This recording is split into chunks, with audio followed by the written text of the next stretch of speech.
Hello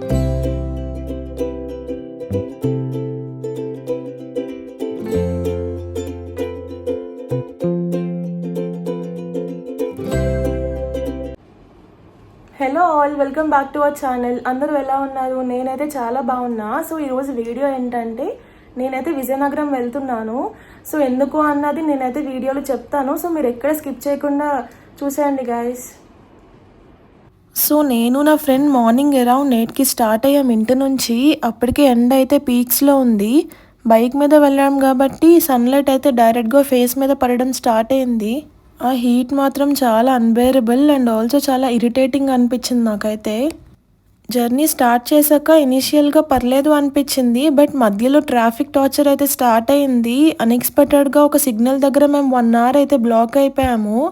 ఆ రోజు traffic అయితే చాలా ఎక్కువ ఉంది.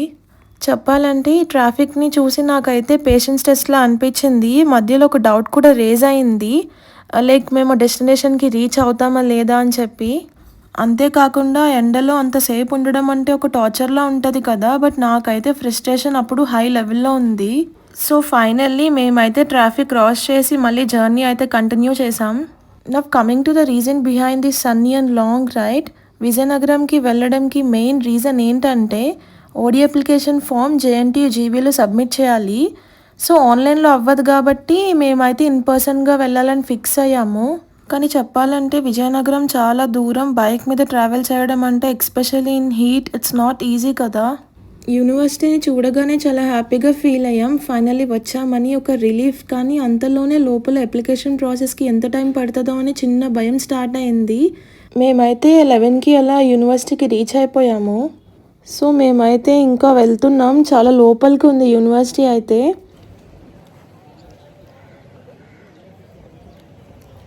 ఫైనల్లీ రీచ్ అయితే అయిపోయాము.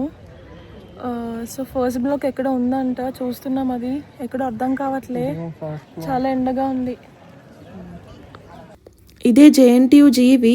ఫస్ట్ మేమైతే డైరెక్ట్గా ఎస్బీఐకి వెళ్ళాం. అక్కడ స్టాఫ్ కొన్ని ఫామ్స్ ఇచ్చారు అండ్ ఈ ఫామ్స్ ఫిల్ చేసి పేమెంట్ చేసి రావాలని చెప్పారు. ఇంకా ఇమీడియట్గా ఫామ్ ఫిల్ చేసి అప్లికేషన్ ఫీజు కూడా పే చేసేసాం. బట్ స్టోరీ ఇక్కడితో ఆగలేదు. ఆ ఫామ్స్ తీసుకుని మళ్ళీ వేరే బ్లాక్కి వెళ్ళమని చెప్పారు. సో మళ్ళీ ఫామ్స్ పట్టుకుని వేరే బ్లాక్కి వెళ్ళాం. ఫైనల్లీ అప్లికేషన్ని సబ్మిట్ చేసేసాం.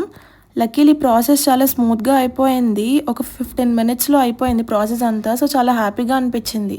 ఇంకా ఫుడ్ కూడా రెడీగా ఉంది. మమ్మీ అయితే మార్నింగ్నే ఫుడ్ ప్రిపేర్ చేసి నాకు అండ్ నా ఫ్రెండ్కి బాక్స్ ప్యాక్ చేసి పెట్టారు. అప్పటికే మేమైతే చాలా టైర్డ్ అయిపోయాం, బట్ హోమ్ ఫుడ్ చూసి చాలా హ్యాపీగా ఫీల్ అయ్యాం. తినేసాక రిటర్న్ జర్నీ స్టార్ట్ అయిపోయాం. దో జర్నీ హెక్టిక్గా ఉన్నా సరే అప్లికేషన్ ప్రాసెస్ కంప్లీట్ అయింది అని చెప్పి ఒక సాటిస్ఫాక్షన్ అయితే ఉంది.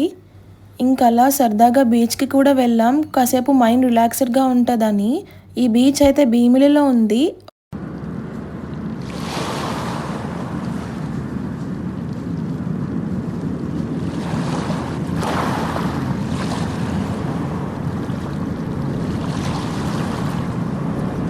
మేమైతే ఒక 20 మినిట్స్ అలా బీచ్లో అయితే ఉన్నాం. ఒక స్మాల్ బ్రేక్ తర్వాత అగైన్ జర్నీ అయితే మేము స్టార్ట్ చేసాం. ఇంకా అలా వెళ్ళే దారిలో నాకైతే సోడా కనిపించింది. సో నేనైతే సోడా ఒకటి ఆర్డర్ ఇచ్చా. అప్పటికే చాలా డీహైడ్రేట్ అయిపోయా బికాస్ చాలా ఎండగా ఉంది కదా. ఫైనల్లీ ఇదే ఈరోజు మా ట్రిప్ జర్నీ. మీ అందరికీ నచ్చింది అనుకుంటున్నా. మళ్ళీ నెక్స్ట్ వ్లాగ్లో కలుద్దాం ఇంకా ఇంట్రెస్టింగ్ కాంటెంట్తో. Thank you for watching guys. Take care, bye bye, see you in the next vlog.